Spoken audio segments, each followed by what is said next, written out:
अलैकुम वरहमतुल्लाहि वबरकातुह। 27 दिसंबर के new world group of company के हाजी साहिबान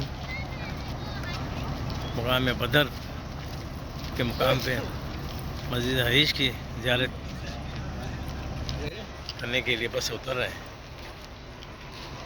ये मस्जिद हरीश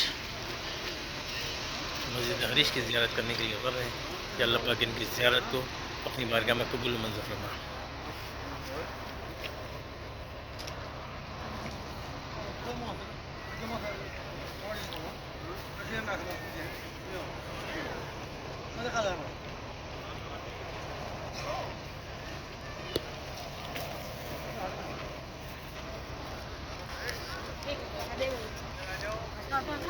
अंकल ये यूट्यूब वगैरह पर नहीं डालते ना?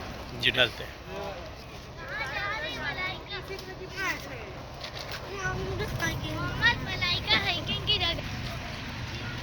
मस्जिद हरीश में मगरिब की नमाज़ की अदायगी के लिए हाजी साहबान new world group of company के हाजी साहबान नमाज के लिए अदायगी के लिए उतर चुके हैं।